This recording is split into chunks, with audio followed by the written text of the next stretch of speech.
Hello, everyone. My name is Dr. Anika Prather. I am the founder and principal of the Living Water School, which is a small, very small, non-traditional school that is inspired by liberal arts or classical education. This really short talk, I'm hoping, will give you a window into my journey into completing my dissertation. I graduated with a PhD in curriculum and instruction from the University of University of Maryland College Park, where my focus was on African American students engaged in great books study. And so I really wanted to take a look at how they were receiving that process. So I chose methodologies that I felt really analyzed their emotional journey through that. And then as opposed to just focusing on the academics or their academic performance. And I chose to make that my focus because I was really, I was very aware of the controversy surrounding and so, yeah, I really wanted to not just look at their academic performance, but I also wanted to look at what they were going through emotionally because I was aware of the controversy surrounding classical education or just the study of classics. And so my hope is that as I take you on this brief journey, kind of getting a quick look at what I went through to bring about this dissertation, it will awaken some or reveal some things about classical education in the Black community. Let me share my screen. Okay, we are ready.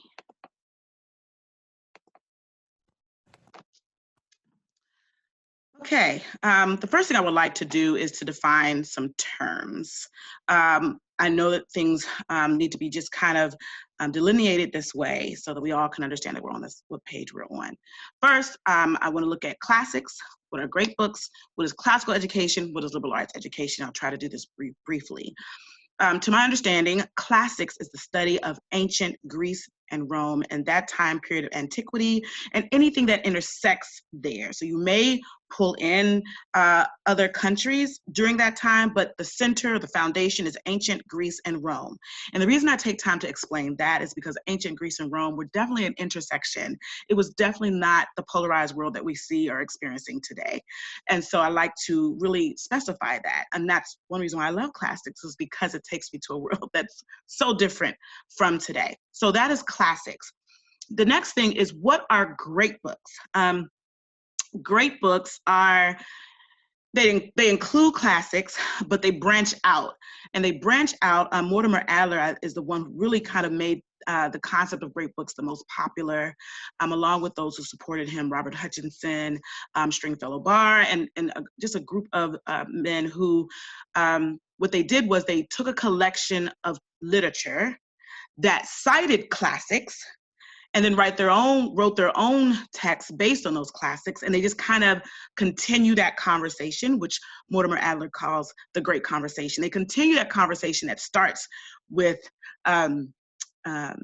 Socrates and Aristotle and Plutarch and all of those great writers and thinkers of the classics time period in ancient Greece and Rome. And these authors we start with them because he uses a timeline, but then he allows for anyone who cites those texts to come into the canon. So the canon expands from classics into what they call great books, which I know already the word great and books just gets people really riled up, but I'm just defining terms.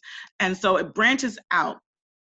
And so I think a lot of people confuse, and this is why it's important for me to explain this, they confuse the difference between classics and great books and kind of lump it all together. And one reason they do is because Mortimer Adler includes a lot of different authors, but he doesn't include a lot of women, and he doesn't include a lot of, or hardly any, diverse voices. Nobody that looks like me in that original canon of the great books of Western civilization. And that is where the controversy is really with people. And I know this just from conversation. You know, when I say classics, they'll mention somebody like the founding fathers. And I'm like, sorry, that's not a classic. Those aren't classics. They may talk about classics and that would put them in the great books, but it's not the same thing. This presentation is really focused on classics and great books. And I try to make it clear where I'm referring to them in my time, and so I'm hoping it's clear. What is classical education? What is liberal arts education? W.E.B. Du Bois used them interchangeably. A lot of people use them interchangeably. Liberal arts education, I like the term more, and I'm learning to embrace it even more because of the word liberal. And I'm all about the liberation of the African American people and anything that was used to bring that about. I like that it kind of is a more global term and involves all types of great thinkers from various backgrounds. But it's just that process of embracing our past and how it feeds and fuels what happens in our future and having dialogue around that. Classical education really does have its roots in the classics, and then opens up its arms to embrace also great books. It includes Socratic dialogue around those texts, and it also includes even more so now in this day and time as classical education is becoming more mainstream over the years. It involves the look at the trivium and how children learn. People learn based on their different age levels as they grow up.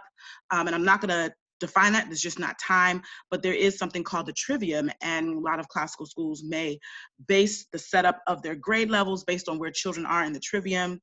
And so there's different phases of that. So classical education also involves that. Liberal arts education is a little bit more open-ended. It doesn't necessarily confine learners into different phases of cognitive development, but it definitely is rooted in the study of classics and the great books and the discussion of those things. So I hope explaining those terms are helpful. Okay, so there are several different parts to today's presentation. There's the journey to my star, where I just give a brief explanation of how this chocolate woman with dreads came to be interested in classics and great books, even though both of those things on the surface don't seem to really represent myself. The next one is I'll talk about, it's called inviting others to the conversation. This is where I take a look or show to you my discovery of this whole magical world of Blacks and classical studies and how that affected them. The third section is the connections made, how I took these things and it fueled my journey into this world. The light of freedom through liberal education, I take a closer look at how classical studies helped to liberate my ancestors. Why phenomenology? That is a huge question. Why didn't I do something qualitative or even quantitative in a traditional sense? And I'm going to explain why. Hopefully that'll be clear. I talk a little bit about the study in section 6. And then number 7, just what conclusions were drawn through my text analysis after my interviews and so on. All right, so the journey to my star, I started out as a performing arts teacher, teaching music and drama at a classical school. This is the short version, as I know my time is short. There's a lot before that, but let me just start there. So I started out as a part-time performing arts teacher in a classical school that my parents founded. My mom and dad, both African American, started the first classical school in the Southern Maryland area that was founded by African Americans. It ran for 10 years, and I left public school to come help them with their school, teaching music and drama. I was drawn into classical teaching in a more long-term way when I was asked to come in and use music and drama to help students engage with classics and great books using music and drama. And as a result, I had to read the text. And as I read the text and began to notice the evolution in me, I became very passionate about classical study. And I ended up taking over that class and teaching the great books and classics class for the full, by that time the school was 2 years old. So for the following 8 years, at that school, I taught great books and have just continued to do that since then. During that time in teaching, though, I became so in love with classical study. I had no idea how it fit into Black history, which was at first a problem for me, even though I could recognize the change was happening in me. But I really hungered to study more and to have some type of guidance, which is what led me to St. John's College through an online search. I was just looking for schools that would do training in studying classics and great books. And so I ended up at St. John's College and decided to do their master's program in 4 summers. At the time, I was already working on my PhD at the University of Maryland, was not even planning to research classical education or classics at all. I was planning to do my study on how the arts can help in the classroom. the K-12 classroom. But after St. John's and after teaching at the school, I changed my research focus, which created a whole other set of drama for my life because people were like, are you crazy? Like, why are you doing that? And if I told you that story, I wouldn't finish this presentation. So that created a whole nother adventure. But I was so passionate because I saw the change in me, I saw the change in my students, and I was not willing to quit. My first moment of saying, oh my gosh, this is where I want to be, was when I finally came to understand Aristotle and how his writing reflects the beauty of questioning and wonder. And that time of working through St. John's as I was studying his scientific works, specifically the parts of animals, is when I was like, I am so committed to bringing classics to African-American youth in K through 12. Because I'm thinking if I'm in my mid-30s and grasping a hold of it, surely I can get young minds to wrap their minds around it. And so that's how I ended up there. But there was still this one problem. And the problem was, how do I connect this to my people? There's no way am I going to get people excited just because I love it. They have to see how it is connected. I felt that was important. And even at that time, I didn't really even feel the controversy around classics, great books, and diversity and what's going on in America. But I happened to fall upon a text by W.E.B. Du Bois called On His Souls of Black Folk on the training of Black men. And in that text, he totally goes into his passion for classical study. I'm gonna just stop share for a minute so I can talk about that a little bit. And so I want to read this quote. I want to stop share so you can just see the emotion in my face as I share this quote from that essay on the training of Black men. And Du Bois says, I sit with Shakespeare and he winces not, which is a great book. I know the difference.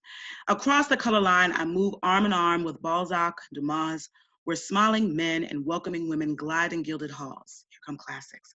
I summon Aristotle and Aurelius, and what soul I will, and they come all graciously with no scorn nor condescension. So wed with truth, I dwell above the veil. Is this the life you grudge us, O knightly America? Is this the life you long to change into the dull red hideousness of Georgia? Are you so afraid lest peering from this high Pisgah between Philistine and Amalekite, we sight the promised land? I don't know why, but when I discovered that, and when I say I accidentally discovered that essay and that text, it was totally a divine moment. And it was like, oh, I've got the key. I can give this to my students. Here is a Black man that we all love, that fought for our inequality, the co-founder of the NAACP, and his so much evidence of him being for our people and our liberation, that I felt like I had found the key. And he led me to that world. He was the one who helped me dig down into that ground where this world of Blacks in classical study was opened up for me, because he led me to Anna Julia Cooper and so many others. So that is how I got here. So already I was experiencing this evolution in myself just from reading the literature. And not once as I was reading anything from Aristotle or Plato did I feel less than as a Black woman. In fact, my love for myself as a human being and my desire to liberate more of my people became heightened as a result of me reading the literature. It was really quite magical. But this, discovering Du Bois and all the others he led me to, infused me with more fire to do this. Okay, so who are the others I invited into this journey to help me teach? There's a phrase at St. John's that I love. Sometimes it's on their website, and they'll list, they said, the following teachers will be your tutors this year, and they list all of these classic authors. And so I add to that list and say, when I'm teaching my African-American students, hey, not only Socrates is teaching you this year, not only, if we're doing great books, not only Shakespeare is teaching you this year, but we're also having Du Bois and Anna Julia Cooper and Frederick Douglass and Marva Collins and Martin Luther King and Huey P. Newton and Phyllis Wheatley and all of these great African Americans that show evidence of fighting for our liberation, and even including the Negro spirituals, which, even though written by illiterate enslaved people, is a sign of of Black people seeking comprehension of an ancient text, which would be the Bible. So I include all of these and I illuminate that for my students so they can see the relevancy and how these people were not made to hate themselves or to hate their race. And these people were able to use the concepts and the themes of the text to inspire them in the work that they did for the African American community. So in my process of sharing this with my students, I recognized I came up with, there was a dilemma. Even though I discovered all of this Black history in classical study, and even though I was having this magical experience with my students as we went on this journey together, out there in the world was this controversy. And that controversy was around the word, what is a great book? Who says what books are great? And who says these works are classic? And all of the racial history that taints that understanding, I had to face. And I came face to face with it in my doctoral program as I dealt with some resistance with different people as I shared this passion. There is a history between classics, great books, and African American people. And as an African American, I may not be able to speak on other people groups. So I'm focusing today's talk on the people group that I'm from. And so what I want to show is how, what I began to show to my students and to others I share with, is that the enslaved people in slavery recognized that the best way for themselves to be educated in America was through studying classics. It was the main way they educated themselves. So Frederick Douglass was not formally educated. He never went to school. He was living in a time where it was against the law for him to learn how to read and write, but he did it anyway. And he was drawn to the classics through this textbook or book he bought with his own little pennies while he was enslaved as a young teen, called the Columbian Orator. And in that text were the speeches of Cicero, which is who he was really drawn to. And so he would pore over that text, especially over Cicero, trying to gain the literacy, the words needed to convince people that slavery was wrong. But even before he started that work of abolition, he had to free his mind.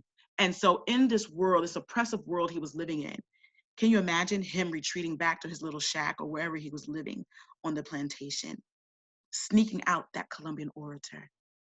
And as Du Bois says, he was transferred to this magical place where he was seen as equally human. None of those texts made him feel like he was supposed to be enslaved. In fact, they made him realize he was supposed to be free. So I'm taking these stories, and that's one story. There are like millions of those. I'm being dramatic, but there's lots of those stories of African Americans in our history, finding a classic text, finding liberation mentally, spiritually, emotionally, freeing themselves physically, and then those texts giving them the fire to fight for our liberation. And so what they came to see, why did that happen, was because they came to see that the classics and the great books simply tell the human story. So it helps us to reconstruct the African American story along with classics and the great books, not because I'm just trying to make it fit.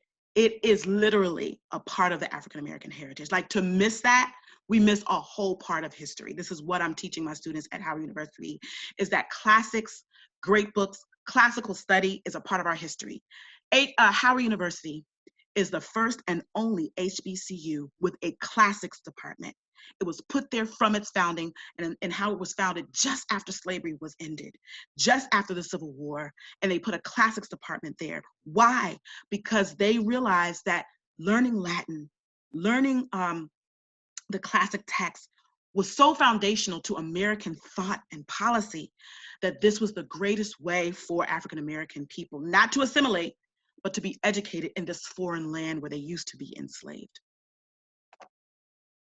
All right, so the light of freedom through liberal arts education. Liberal arts versus classical ed. I am falling in love with the term liberal arts because of that, simply that word liberal. And that is what happened with African American people, such as Frederick Douglass, Phyllis Wheatley. Frederick Douglass says he wanted to learn the language of the master. They say he would sneak into the master's office and copy out of his ledger book just so he could master writing proper English. Phyllis Wheatley, She was literally educated classically by her master and his family, and became the first published Black author. And her poems are littered with the classics. I mean, she uses them as her muse. She uses them as a way to speak out really in this really subtle way about what she was going through. I wish I could, that would be a whole nother talk of unpacking that, even, because on the surface it seems like she's praising her oppressors too much. But if you read closely, you'll see she's masking it as as Dunbar says, we wear the mask. She's masking her feelings of disliking her oppression and disliking being seen as inferior behind the classics. It was her safe space. It was her escape. And so this is why I like the term liberal arts when referring to bringing classics and great books to the African American community, because of how liberating it was to my ancestors in the past. And I've seen it in my students, that liberation happen. So why phenomenology? Well, as I said earlier in my introduction, I really, really wanted to take a look at what was going on emotionally. I wanted to be able to see, are they really being made to embrace white supremacist ideals? Are they really being made to embrace chauvinistic ideals? Or is just something else happening? And so these three men helped me on my journey. You have Martin Heidegger, and I recognize he had his issues as well. And we have Hans George Gadamer, and then Max van Manen. Heidegger gives me that spirit of phenomenology. I wish I could talk more about that. He discusses one of the main quotes that really made me latch on to him, because I was very resistant to him because of his history in Germany, and I just felt like he didn't speak out enough against the Holocaust, and just was too concerned about protecting himself there. But I had to kind of distance myself from that to look at some of the things he was saying. And I love the phrase that he says, to think is to confine yourself to a single thought that one day stands still like a star in the world sky. So as I began to unpack the history of Blacks in classical study, and as I began to look at what was happening in my students, this phenomenon became a star. I could not even sleep without thinking about it. So I began to wonder about it and look at it, and I needed to be able to document that journey. Then I look at Hans George Gadamer, who brings in the principles of conversation and questioning, which was my main way of collecting data, was through conversation. I'll explain that in a minute.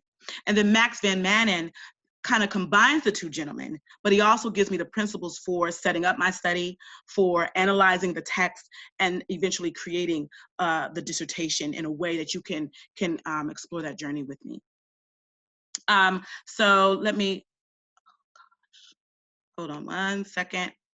All right, let me fast forward here a little bit. Having technical difficulty.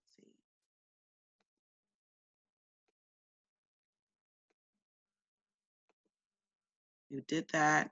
And then here is this. Okay, there we go.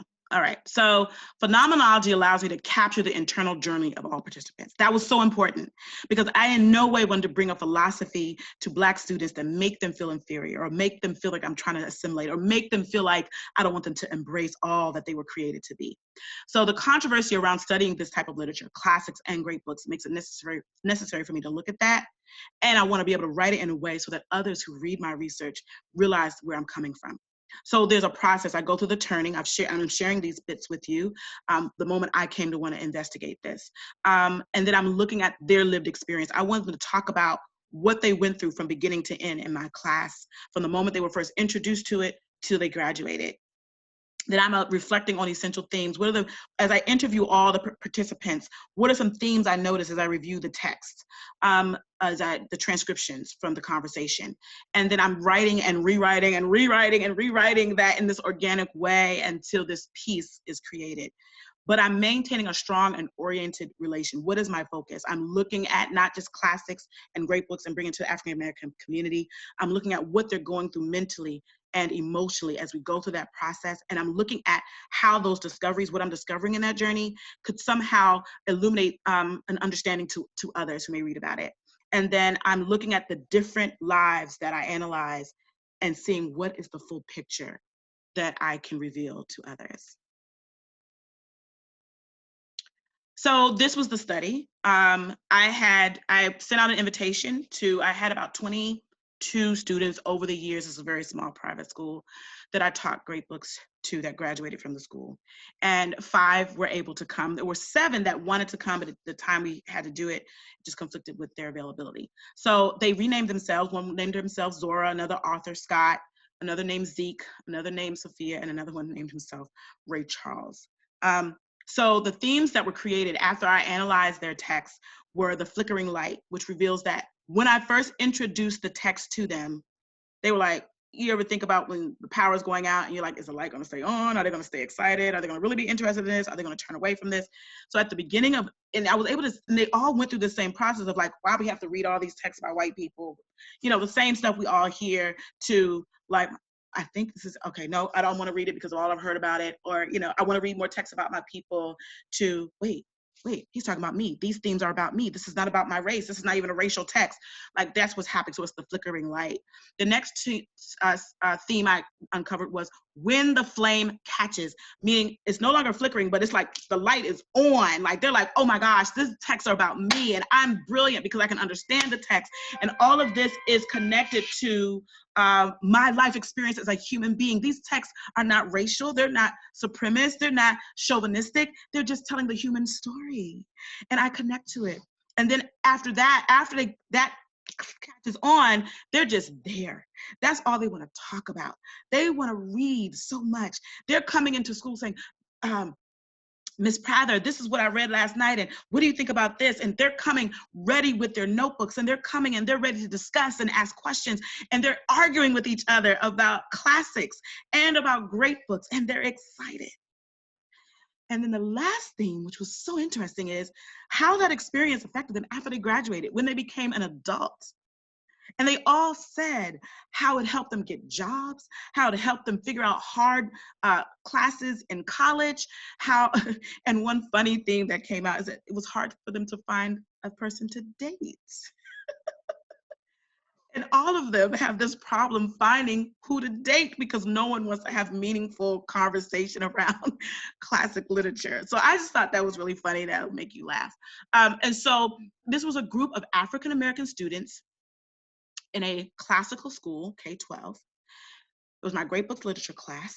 And my class was set up strictly with going through the great books list and the classics. We read through them. And it was all done through Socratic dialogue and essays, a weekly essay. And then the end of the class, we would do, like the end of the year, we would do a big play that the students wrote, synthesizing everything they'd read in that year. I wish I could talk more about that. That's a whole nother presentation.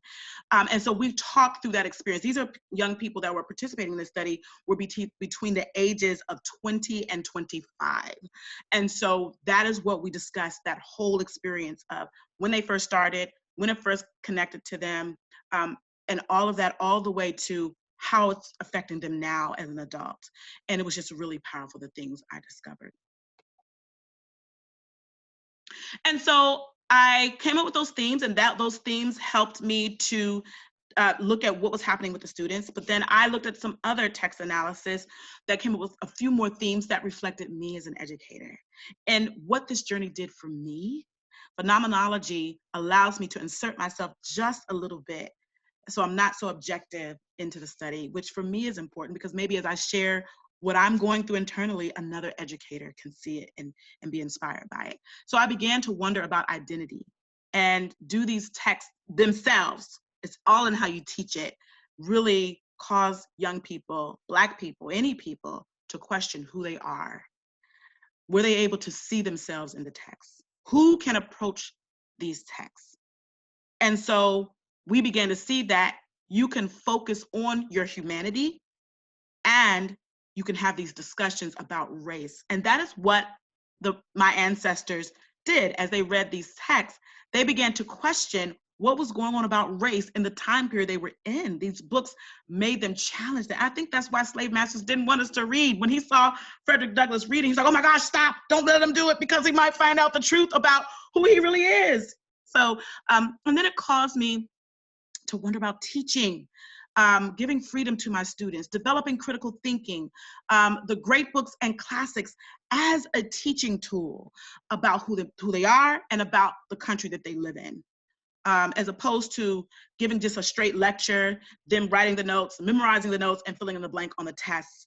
I found that these young people, just through engaging in reading classics and great books, the reason I'm saying both is because we start with the most original text, which would be the ancient text, but then by studying great books, they learn to read the documents, the Constitution, and how those texts fed that, and how our founding fathers were inspired by the ancient texts. And so they actually learned human history, the full spectrum, through engaging in text with classics and great books in this really organic way. One more thing. And so the final thing I began to wonder is about my future in classical education. I really thought I was going to be an arts educator. That was my dream. But I began to wonder, what is my purpose with classical education, with the study of classics and great books? And I began to see that I can bring others around the text. It is possible because of how the text provide this neutral space for us all to explore our equal humanity. And then another thing I did was, because I was unpacking the Black classical tradition with my students, I would definitely read classics, great books, and African-American texts. My one rule is they all had to be citing a classic or someone who cited a classic. I kept that as my framework so we could just stay consistent. And that really began to open their minds that these texts are for me. And we created a center. I mean, I wanted to create a center where we can dialogue about these texts. And my desire is to even be bringing racial healing through discussing classic texts, because I saw it happen in my students. I saw students have a new perspective on our shared humanity. I want to end my time with you by sharing a poem that was written by Maya Angelou, that I feel that the study of all of us coming together, our diverse backgrounds, I really believe that even though I'm sharing my journey as an African-American woman and uncovering the Black classical tradition, I have been reading articles by people of other people groups who have also found a history. I talked to a woman from the Caribbean, Jamaica, who was able to see the history of her people studying classic literature. And you will find that history, I believe, pretty much all over the world. And I want to encourage you to do the same journey, and you'll see how we've all come to these texts. And in doing that, we get to explore our shared humanity. I close sharing with you Human Family by Maya Angelou.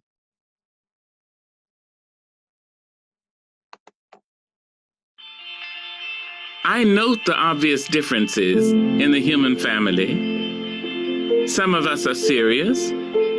Some thrive on comedy. I've sailed upon the 7 seas and stopped in every land. I've seen the wonders of the world. Not yet one common man. I know 10,000 women called Jane and Mary Jane. I've not seen any two who really were the same. Mirror twins are different, although their features jibed. I note the obvious differences between each sort and type, but we are more alike, my friends, than we are unalike. We are more alike, my friends, than we are unalike.